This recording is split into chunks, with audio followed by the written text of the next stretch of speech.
everybody, how you doing today? Teching 101 here, and back again for another Attack on Titan chapter review. This will be Attack on Titan chapter 103, titled Assault, and I'm sorry, it's just so distracting. It's up there and staring at me constantly, like, goddamn Mikasa, jeez. Okay, you know what, we gotta do something with this, you know, we gotta have it be part of the review, because otherwise it's just going to, like, suck out your soul, so we gotta have, like, a thing maybe going with these reviews we could do at the beginning of each one, like, maybe we could... Okay, you know what, I have an idea, hold on, I'll be right back. And on this day, O noble war goddess Mikasa, we pray that you give us a great and epic chapter, and that my subsequent review will be equally as epic with only a modicum of cringe, lest I be sliced down by your noble steel. Okay, I don't want to die yet, so let's cut that last part out, but everything else, let's keep that. Okay, I think that works. I might have accidentally just started a new religion surrounding Mikasa, but I'm fine with that. Are you fine with that? I'm cool with it. Okay, so where to even start with this chapter? A lot of crazy shit going on. The title of the chapter is Assault, so that kind of gives you an idea right there. You know, full-on, all-out war between Marley and the Eldians. Titans everywhere, freaking submachine guns, full machine guns, even fuller machine guns, like, a lot of stuff's going on here. Marley's mobilizing their navy, like, it's nuts. So, the first place I think I'm going to start off is with Falco, because he's been absent for the last few chapters, Reiner as well. Remember, Eren shifted into his Titan form right in front of the two of them. They were, like, underground in the basement of this building that Eren just destroyed with his Titan form, so a lot of people were curious, like, what happened to Reiner and Falco? Now, I don't think a lot of people thought Falco was straight up dead, because there was so much build up with him, and Gabi as well, in the last, you know, arc, little mini arc focused around Marley, so I don't think they thought he was dead, but Reiner, on the other hand, that was kind of, you know, dubious as what happened with that. A lot of people might have thought, like, Reiner sacrificed himself to save Falco. And from this chapter, it kind of is leaning toward that line of thinking. So Falco wakes up, and he's surrounded by several layers of, like, fingers and the hands of the armored Titan. Like, Reiner went into his Titan form, but he didn't have time to shift into the whole form, so it's just the hands, and it's like more than one layer of hands, just kind of covering Falco like a cocoon, protecting him from the building being leveled and all the other crazy shit that's been happening. And honestly, in only like probably the last 10 or 15 minutes, this operation has been going down, right? So Falco wakes up, I guess he got knocked out for a little bit, he's bleeding, and he's just kind of like, what the hell? And he shambles out of this protective, you know, cocoon that Reiner created for him, and he just sees absolute chaos. Like, look at this. Look at this. Freaking Eren is impaled on this giant crystal tree. The Beast Titan is swinging its giant ape arms around. Pac is in her freaking Cartman Titan, like, da-da-da-da-da-da, the Panzer Squad's going nuts. Freaking people, the Survey Corps are dropping bombs on everybody. Emergency sirens are sounding. Dead bodies everywhere. Like, Falco's like, what, like 12? Like, Jesus Christ, I know he's been prepared ever since a young age for this. Like, this is war, kid. You might as well rip off that Band-Aid quick. So Falco's witnessing this. He has a flashback to what happened with Reiner. And what Reiner did at the last minute, grabbed him, shifted, you know, and then made this protective cocoon. And Reiner's there as well, encased in, you know, connected to his Titan tissue. But it seems like he's unconscious, which is weird. And Falco remembers back to what he learned with the Titan shifters and everything, is like, if you're a Titan shifter, then you'll be able to heal your wounds, no problem. And we've seen this countless times throughout the story. It doesn't really matter how bad the injury is. You know, you lose a limb, you get some, you know, serious compound fractures, whatever, you'll be able to heal just fine. Except if you lack the will to live. That's, like, stated, like, part of that regeneration capability is the ability to really have that strong desire to survive. And we've kind of seen that. We've never really seen, like, a lack of a will to live so far, because so many Titan shifters have, like, such a strong willpower. Eren, you know, Reiner and Bertholdt, all the warriors from Marley, they were trained from this ever since they were kids, you know, to be these kind of warriors.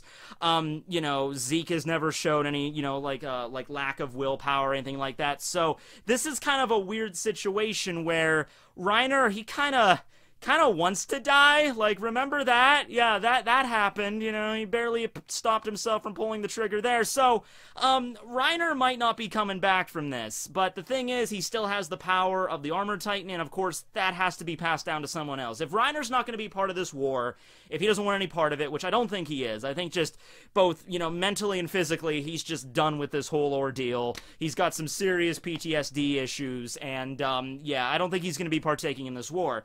With that being the case, you're going to have to either have Gabi or Falco take on the power of the Armored Titan, and we don't really know how that's going to go yet.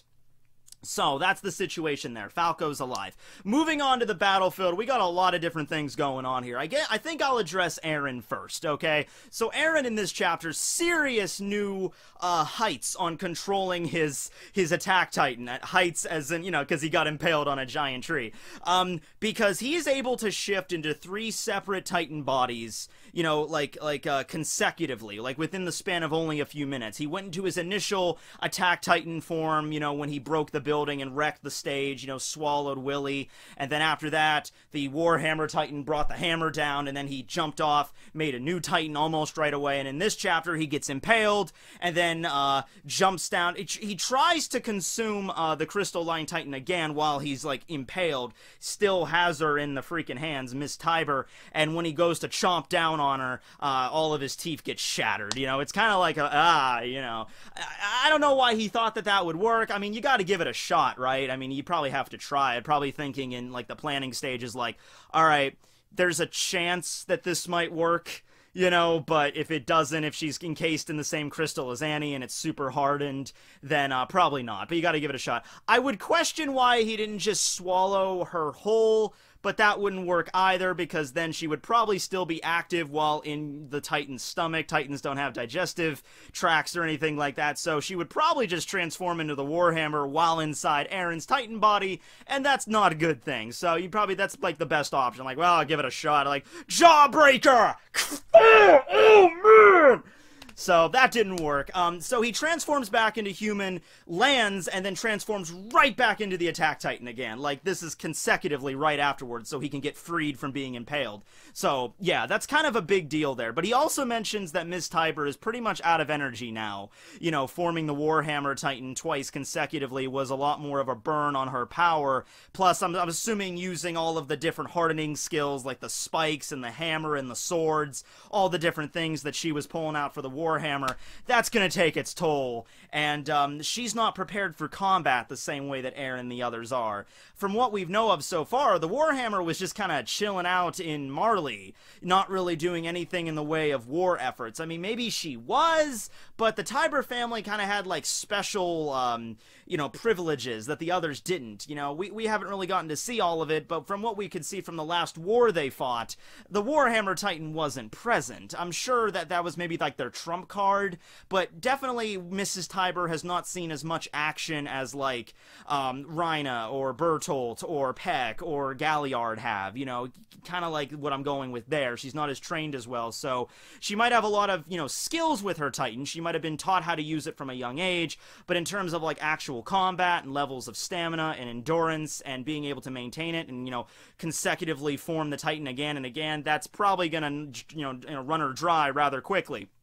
But Eren, on the other hand, he's really gotten skilled at this. Like, remember back a few, this was, like, you know, I think right after the whole issue with, you know, like what we are in the anime. Like, if, like, Season 3 comes back, this will be right at the beginning of Season 3, when, Zoe was giving those drills to try to train Eren, like, to just, like, check to see how long he can maintain his Titan form, and it's like, okay, you transform into a Titan, it's a 15-meter class. Then you can maintain it for, like, an hour, and then you could build a house, and you listen to simple instructions. Then you turn back into a human, you rested for a half an hour, transformed again. The second time, though, you were shorter, and you were more full of rage, and then you rested for another half an hour, and then when you tried it a third time, you were barely being able to even maintain yourself. So definitely major bonuses since that last point. You've gone up some levels, Eren. Good job. And Eren mentions, you know, you're almost out of plans and ideas. I still got some stuff in the tank. I got still some trump cards left, bitch, right? So, meanwhile, the Beast Titan and the Cartman Titan, they're giving some problems. Every time someone tries to go after, some of the Survey Corps members go after the Beast Titan, Peck and her Panzer Squad just unloads on them. However, they get over that very quickly, because while the machine guns are kind of a good, parry for the Survey Corps' attacks, because it's like, rapid fire bullets, they don't have any real protection against that while they're in the air. There's some major problems with the Panzer Squad and the Cartman Titan, is that they're designed to fight against like tanks and like ground forces. They're not used to fighting against soldiers with the ODM gear that can move like, three-dimensionally in the sky. Example is directly above. The gun turrets cannot move straight up at like a, 90-degree angle. You can't do that, so they could just angle it above and then shoot down some Thunder Spears, and you're screwed. Oh, and speaking of the Thunder Spears, Mikasa tried to unload one of those right on the crystal of Ms. Tiber, and that didn't even really dent it at all. It just kind of like mildly annoyed her. So that's some pretty damn durable crystal, just to kind of give you an idea there. Also, if you were thinking maybe they could use the Thunder Spears to free Annie, there's your answer right there. From what we see, Annie might be possibly still encased in that crystal, because Eren brings her up, and it's just like, yeah, it's the same crystals as Annie, I'm not going to be able to break through it. Which means, like, for the past few years, they've been trying a lot of shit to try to break that crystal. Probably tried the Thunder Spears, probably tried, Armin's Colossal Titan, maybe, and it's just to no avail. So I still think Annie might be encased in that crystal. But anyway, yeah. So, Panzer Squad, I mean, they're able to hold their distance, but when an enemy gets up close and just launches those bombs, like, there's really nothing they can do there except just try to dodge. In terms of the Beast Titan, interesting things from Zeke in this chapter. So, first off, he displays a new move. He kind of, like, places his fingers, like, in his flesh, and I guess hardens them up with crystal, and then does this epic fling thing, like this ballerina pose, and he shoots out a bunch of these darts that, like, like bombs dropping on the battlefield, so that was pretty cool. Zeke also mentions, though, like, Eren Yeager, you are not my enemy, and I thought we were gonna have some, step-brotherly love going on here in this chapter. Unfortunately, we don't get that. He's like, nah, Eren, you've done some shit, and you're, basically killing Miss Tiber right now. You're not my enemy. Where's the Ackerman? It's like, Zeke's a pretty... There's a theory regarding Zeke. I'll get into that later. But it's like Zeke up to this point, very, very stoic, very cool and collected. He's like, no, this is a grudge match. Where is he? Come on out, Levi. And so Levi's just kind of in a shadowy area checking his stopwatch. He's like, hold on, motherfucker. I'll be out in a second. I gotta do my hair, hold on. I'm waiting for it. So, we're gonna get back to that. What else going on here? Falco meets back up with Gabi. She has a rifle. She's ready to fight, so that'll play into the end of the chapter. Meanwhile, let's cut over to the port, because the Marleyan Navy is beginning to mobilize. Eldian's, like, Paradise is pretty much undefended right now with no Titan support. I mean, yeah, they are defended because they've been spending the last 4 years preparing for Marley's invasion, so they've probably reinforced the walls pretty damn fiercely with some new weaponry and shit, so they could definitely fight them off, but I think for right now, I don't know if they're trying to mobilize their military to take down Paradise and just go after that, or if they're trying to mobilize it to just try to take, because it's the Navy, and they're inland, so I think you would probably go after Paradise, if anything. But at the same time, while they're mobilizing, getting ready for this, they see a tiny little fishing boat just kind of bobbing in the water. And they're like, dude, what are you doing? We have battleships. Like, we're mobilizing. In case you didn't know it, wartime, it's on, and you should probably get out of here.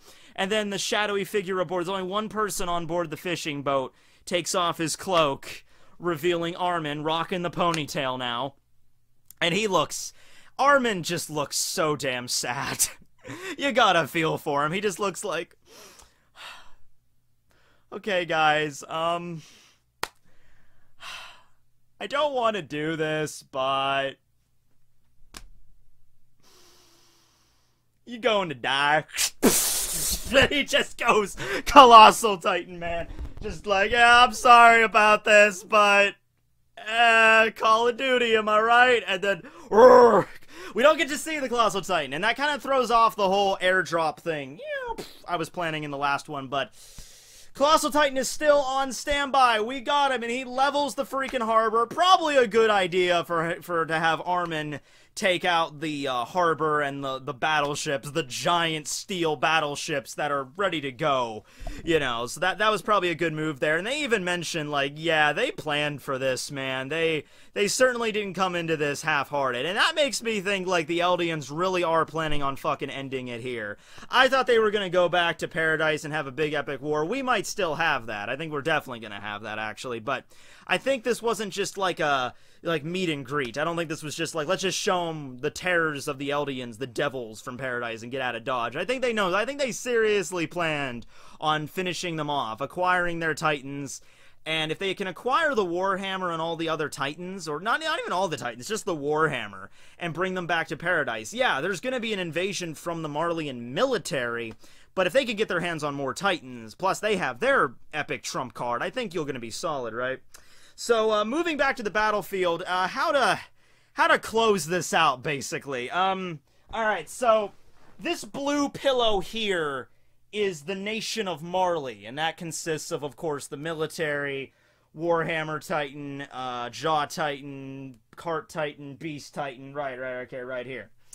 Then in the red pillow, you got the Eldians, and of course you got Aaron's Attack and Founding Titan, you got Mikasa, you got Levi, which sort of count as attack forces on their own.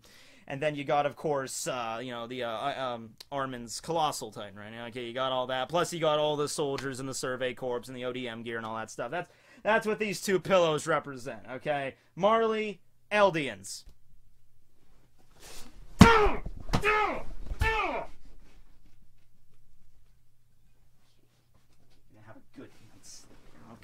Alright, so that's, yeah, that's where we're at right now. And just throwing that out there.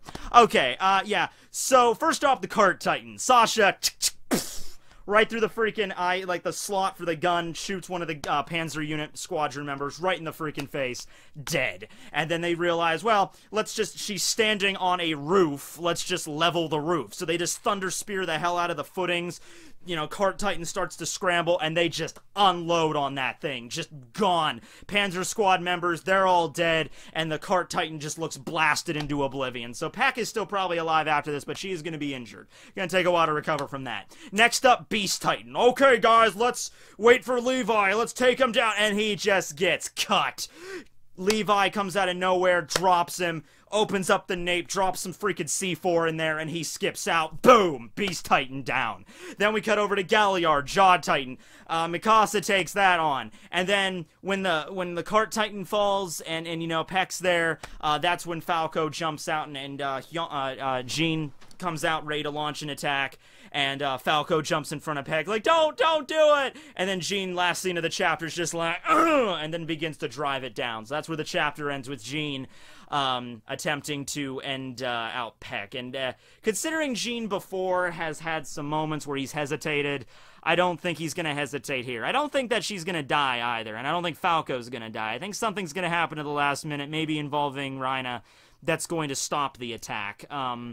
But I don't think Jean's going to hesitate, mind you. I don't think he's going to hesitate. I think just something's going to block the attack.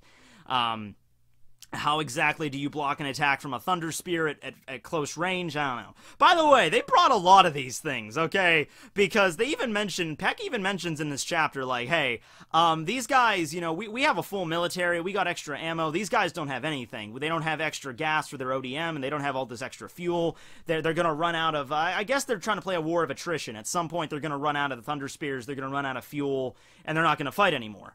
But clearly that wasn't the case, or rather it didn't happen fast enough. They were able to finish off the day without that. Now, as for Levi and for Zeke, the Beast Titan, this is a little weird, and it's kind of messed up some people, because you have one scene where the Beast Titan's like, come on out, Levi, you're not my enemy, Aaron, I'm waiting for Levi. That seems kind of out of character for Zeke, a little bit, you know, like, the operation should definitely be focused on Aaron, because he has the Founding Titan, that should definitely be focused on him. So why are you making this a grudge match all of a sudden, Zeke? I understand Levi wrecked your shit pretty damn hard last time, but is this really a time to be holding a grudge? You know, is he really that kind of just hot-headed and kind of honestly a little bit idiotic to make this a grudge match at this point? And then you cut to Levi just waiting in a dark area, And then all of a sudden, out of nowhere, Levi just slices open the Beast Titan. Out of nowhere. No one saw this. No one saw this coming. Out of just nowhere. It evaded everybody. It just happened without anybody noticing. Beast Titan drops. Levi shows up, drops the freaking C4, and then skips out, and then it explodes. Some people have thrown out an idea here that Zeke is on the Eldian side. And that Levi was just kind of waiting in the wings and they were planning for this to go down. Now, other people have said, well, Levi was just waiting for the signal from the Colossal Titan, the explosion. It was probably on a timer, like when, okay, 9 o'clock, that's when you go Colossal Titan and wreck the port, and then that's the signal for me to do this. You know, maybe that's the case too. But it's just a little odd for me that Zeke would make this a grudge match between him and Levi. And, you know, Levi just comes out of nowhere, really. Like, it wasn't like a big epic thing. It happened kind of almost off camera, where it's like, oh shit, and then the Beast Titan just drops. So, that's a little odd there. Now, why would Zeke be working for them? I don't know. Or helping them out, or double-crossing? I don't know. I mean, Zeke doesn't have a lot of time left, guys. He doesn't have a lot of time left. I think it's like less than half a year. Certainly less than a year for him to live before he passes on and he has to, you know, give away his Beast Titan powers. So, yeah, I don't know about that, but I saw that theory out there, and it did kind of screw with me a little bit. As for what Armin's gonna do, I don't know. Maybe the lights are still like an indication for him to find their current location, like where they're gonna be at. As for like his job right now, I think Armin's main duty was just to wreck their naval fleet as best as he could, you know, in the water, and just toss around all their ships as much as he can, you know. And then maybe that's how he was finding. Maybe the lights have something to do with the extraction operation to get out of there. I don't know. As for Eren, they're gonna find that they have, and Eren said that. He said, you know, I have other trump cards. So he might have also been talking about Levi and the whole Zeke thing on top of discussing Armin. I don't know. I don't know. But yeah, things are kicking up. It certainly seems that the Eldians have the upper hand at the end of this chapter. I don't know if they're going to keep their wind, or if it's going to be one of those last-minute victory things where the Marleyans are going to pull something out of their ass, like, oh, by the way, we have a nuclear bomb. I'm like, oh, shit. You know, if they maybe not nuclear bomb, but, you know, we have some secret weapon we were developing, because they were talking about how they can't rely on Titans much more in the future. Titan combat is slowly reaching its kind of end at being absolutely powerful and devastating, so it's very possible the Marleyan government might have been coming out, the military might have developed a new kind of weapon that's like mass destructive power, equivalent or greater to that of the Titans. Maybe like an equivalent to, like, maybe not the strength of a nuke, but a very strong bomb or something like that they might be coming out with. Or like some kind of giant rail gun or something. And don't make a rail... Okay, you're already making the anime reference, but still, you know what I mean. They might have some big Bertha type shit to go on, okay? Well, anyway, that's the review. Hope you enjoyed. These are usually longer because, you know, the chapters are longer and everything. Thanks to our great war goddess Mikasa. Make sure to pray to her before you go to bed tonight. I'm definitely creating a religion. Okay, we're doing this. We're doing this. I'll have all of the kinks sorted out by the next review. Okay, so let's just bear with me there. The Colossal Titan can be like our Jesus. Okay, awesome. Yay! All right, everybody. Have a good night. Techie 101 signing out.